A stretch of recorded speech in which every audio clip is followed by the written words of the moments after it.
अतिक आई care centre के director doctor कुर्बान अली जी है और आरआईओ मेडिकल कॉलेज के सीनियर डॉक्टर शुभोदीप सरकार जी जो कि रेटिना स्पेशलिस्ट है।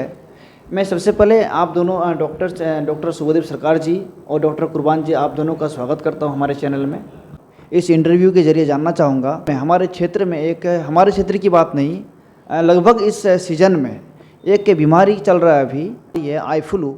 आखिर लोग कैसे बचे, उस आई फ्लू से बचने के लिए क्या केयर करना होगा जिससे कि लोगों को आई फ्लू ना हो और आई फ्लू से लोग बचे रहे। आप कुछ सजेस्ट कीजिएगा जिससे कि आई फ्लू से लोग बचे रहे। देखिए, एक्चुअली जो है ये आई फ्लू जो है ये वायरल कंजंक्टिवाइटिस है। मोस्टली ये एडेनो वायरल कंजंक्टिवाइटिस है जिसका ये सीजनल आउटब्रेक होता है इस बारिश के मौसम में, और ये बहुत कंटेजियस डिजीज़ है। मतलब एक से दूसरे आदमी को बहुत जल्दी जल्दी लग जाता है। वायरल जो डिजीज़ होता है उसका बचने का सिंपल तरीका है हाथ धोना। हाथ धोना है, अपना हाइजीन जो है उसको बढ़िया से मेंटेन करना है। यानी छुआछूत से भी ये बीमारी फैल सकता है? एकदम फैल सकता है। पर दूसरी बात है कि आपका आँख मान लीजिए लाल है, आपको देखने से मेरा आँख लाल नहीं होगा, पर छुआछूत से वो लाल हो सकता है क्योंकि जो वायरस है वो आ जाएगा। दूसरी बात है कि अपना हाथ को बार बार धोते रहिए। अपना जो सामान है, अगर घर में किसी को हुआ है तो उसको अलग से अपना गमछा जो है और टॉवल जो है, तौलिया जो है, उसको अलग से रखना है। और यही चीज़ है जो आपको बचा सकता है वायरल कंजंक्टिवाइटिस से। अदरवाइज़ आपको इससे बचना बहुत मुश्किल है। अपना हाइजीन जो है उसको मेंटेन करना है। ठीक है, जैसा कहा जाए जैसे कोरोना में लोग मतलब बचे हुए थे, कोरोना में जो गाइडलाइंस दिए जा रहे थे कि छुआछूत से बचना है, बिल्कुल दूसरे कपड़े को नहीं छूना है, इस टाइप का कुछ है क्या? एकदम, कोई भी वायरल बीमारी हो, बीमारी का यही तरीका है उसका बचने का। तो इसी किस्म से आप अगर अपना काम कीजिएगा तो आप वायरल कंजंक्टिवाइटिस से बच सकते हैं। जैसे हम लोग पेशेंट देखते रहते हैं, पेशेंट देखने के बाद हम लोग सैनिटाइज़र यूज़ करते हैं, हाथ साबुन से धो लेते हैं, उसीलिए हम लोग थोड़ा बहुत हद तक बच सकते हैं। तो ऐसे ही अपने को सावधानी बरतना होगा। जी, ये जो आई फ्लू है ये इसी सीजन में आता है या फिर ये मतलब 12 महीना चलते रहता है? फिर नहीं, ये एकदम सीजनल है। ये बारिश के मौसम में ज़्यादा हो सकता है और होता है आपका लगभग मार्च अप्रैल महीने में, मतलब फरवरी से अप्रैल में, उस समय आउटब्रेक होता है। और अभी ये जो टाइम चल रहा है इसमें ज़्यादा आउटब्रेक होता है। ये सीजनल है, 12 महीने तक ये नहीं चलता। ये बारिश जब तक हो रही है तब तक ये बीमारी रहेंगे, बारिश के बाद ये ख़त्म हो जाएंगे फिर? हाँ, लगभग बारिश के बाद ये ख़त्म होना चाहिए। अगर इसका सही समय रहते हुए इलाज ना किया जाए तो ये कितना नुकसानदायक हो सकता है? एक्चुअली सबसे ख़तरनाक चीज़ है सेल्फ मेडिकेशन। मतलब आप डॉक्टर के पास नहीं गए, खुद से दवा डाल लिए, कोई मेडिसिन शॉप में चले गए, वहाँ से आप पूछ लिए और कोई आपको दवा दे दिया। उसमें बहुत समय क्या होता है कि स्टेरॉयड रहता है, आपको आँख में पता नहीं है कि कितना सूजन है, कॉर्निया में सूजन है कि नहीं, और आप स्टेरॉयड डालने लग गए तो वो सूजन बढ़ जाएगा, उससे ब्लाइंडनेस भी हो सकता है। मतलब आँख की रोशनी भी जा सकती है हमेशा के लिए। इसको सही तरीके से इलाज नहीं करने से, डॉक्टर को नहीं दिखाने से, खुद से सेल्फ मेडिकेशन करने से आँख का रोशनी भी जा सकता है। अब बहुत हद तक ये खुद ठीक सेल्फ लिमिटिंग डिजीज़ है, खुद से ठीक हो जाता है। पर ये नहीं है कि आप कोई भी दवा दुकान चले गए और वहाँ से दवा ले लिए, ड्रॉप ले लिए और खुद से डालने लग गए। जब भी आँख में ऐसे लालीपन होगा, अब ज़रूर कोई ना कोई नेत्र रोग विशेषज्ञ को दिखाइएगा। ठीक है डॉक्टर साहब, ये बताइए, कुछ लक्षण जानना चाहेंगे, आई फ्लू के क्या क्या लक्षण होते हैं? जैसे मोस्टली क्या होता है, फॉरेन बॉडी सेंसेशन, मतलब आँख में कुछ है ऐसा लगता है, आँख में पानी आ जाता है, लगातार पानी गिरते रहता है, आँख लाल हो जाता है, आँख में कीची आता है और सुबह को उठने के समय आँख सट जाता है। यही मोस्ट कॉमन सिम्टम्स है आँख में ये वायरल कंजंक्टिवाइटिस का। तो इसी से आपको पता चल जाता है बहुत हद तक कि हमको वायरल कंजंक्टिवाइटिस हुआ है। बहुत बहुत धन्यवाद। ये डॉक्टर शुभोदीप सरकार जी थे, आरआईओ मेडिकल कॉलेज के सीनियर डॉक्टर थे।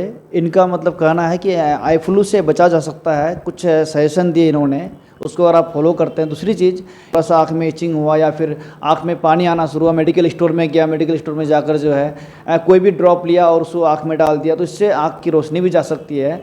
ऐसा ना करें। डॉक्टर साहब का बिल्कुल सजेशन है कि जब भी आपको ऐसी कोई दिक्कत दिक्कत आए आँख में, या इचिंग हो, या फिर आँख से पानी आए, तो आप किसी अच्छे नेत्र विशेषज्ञ को दिखाएं और उन्हीं के सलाह से दवाई लें। इस आई फ्लू का जो इलाज चल रहा है, लोग मेडिसिन लेके जाते हैं या फिर आप जो ट्रीटमेंट करते हैं, वो आई फ्लू जो है उसको ज़्यादा परेशान ना करे, या फिर आई फ्लू से जो ग्रसित है जो लोग, वो जल्दी उस बीमारी से निजात मिले उसको।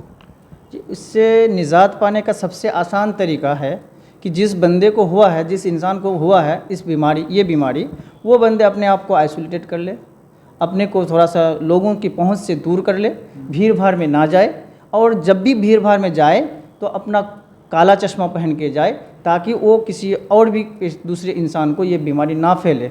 इसके साथ साथ जो भी डॉक्टर जिनको जो मेडिसिन देंगे उनको प्रॉपर टाइम पे पंक्चुअली उनको इस्तेमाल करें। ये नहीं कि हाँ 2-4 बार लगा रहे हैं, कम नहीं हो रहा है तो फिर इसको बंद करके और अपना खुद का एक मेडिसिन इस्तेमाल करना शुरू कर देते हैं। ये चीज़ बहुत घातक होगा मरीजों के लिए। और जो हमारे इलाके में लोग अमूमन दवाई की दुकान पे जाके इस्तेमाल कर लेते हैं दवाइयाँ, जिसके बारे में उनको पता भी नहीं है कि हम कौन सी दवाई डाल रहे हैं आँख में। इसीलिए किसी भी अच्छे नेत्र चिकित्सालय में, हॉस्पिटल में जाके किसी डॉक्टर से दिखवा के मशवरा लेके उसको कंटिन्यू करें दवाई को, बस। यानी आपका ये कहना है कि मतलब जिनको भी आई फ्लू हुआ है वो किसी मतलब बाहरी मेडिकल, ऐसे नॉर्मल मेडिकल स्टोर में जाकर दवाई ना ले, किसी नेत्र चिकित्सक से ही मतलब सलाह लेके ही दवाई ले, और साथ ही साथ जो भी दवाई दे रहे हैं, जो भी मतलब सही समय पे और सही मतलब जो है तरीके से जो उसको लेना होगा। बिल्कुल बिल्कुल, एकदम सेम जो अब मैं कहना चाह रहा हूँ, जो आपने पहले ही बता दिया। ये ग्रामीण क्षेत्र है, यहाँ पे हमेशा लोग बड़े डॉक्टर के पास नहीं जा पाते, जो नेत्र चिकित्सक है उनके पास नहीं पहुंच पाते कि पैसे के कारण भी कई बार लोग परेशानी होता है। ऐसे में अगर आई फ्लू का लक्षण किसी को आ जाए तो तत्काल में जो है उसको उस राहत के लिए क्या उपाय है? तत्काल की राहत के लिए बगैर जाने समझे एक लुब्रिकेटिंग आई ड्रॉप जो होते हैं, जो आँख को स्मूथ बनाते हैं, उसकी कॉर्निया को डैमेज ना करे। बार बार जो हाथ देते हैं लोग, पेशेंट अपने हाथ रगड़ते हैं, खुजलाते हैं, जिसके वजह से कभी कभार कॉर्निया ख़राब डैमेज होने का डर रहता है। इसीलिए हम लोग उसको कहेंगे, अगर कोई डॉक्टर के पास आप नहीं पहुंच पा रहे हैं या देर हो रहा है पहुंचने में, तत्काल के लिए आप एक लुब्रिकेटिंग किसी भी दुकान पे जाके, किसी भी मेडिसिन शॉप में अगर कहेंगे कि मुझे अच्छी सी कोई एक लुब्रिकेटिंग दीजिए, वो लुब्रिकेटिंग को लेके उसको फ्रीक्वेंट डालते रहेंगे। इससे क्या होगा, अगर बीमारी नहीं भी कमता है तो कम से कम आपके कॉर्निया जो है, जो हम लोग की देखने का सबसे इम्पोर्टेंट पार्ट होता है आँख का, जो हम लोग की क्या बोले इसको, कॉर्निया, जितना लोगों का नीट एंड साफ़ सुथरा रहेंगे, उनकी विज़न की क्वालिटी उतनी ही साफ़ सुथरा रहेंगी। अगर उसको आप किसी भी तरह छेड़खानी करके उसको डैमेज कर देते हैं, तो वो डैमेज अगर हो जाता है तो वो परमानेंटली कभी कभार डैमेज हो जाने से उनकी रोशनी में भी फ़र्क पड़ जाएगा। इसके वजह से उस लुब्रिकेटिंग को कंटिन्यू डालते रहेंगे जब तक डॉक्टर के पास ना पहुँच जाए। मेडिकल स्टोर में मिल जाते हैं? हाँ, अमूमन अच्छे दुकान पे जाएंगे तो लगभग दुकान पे अवेलेबल होगा आपको।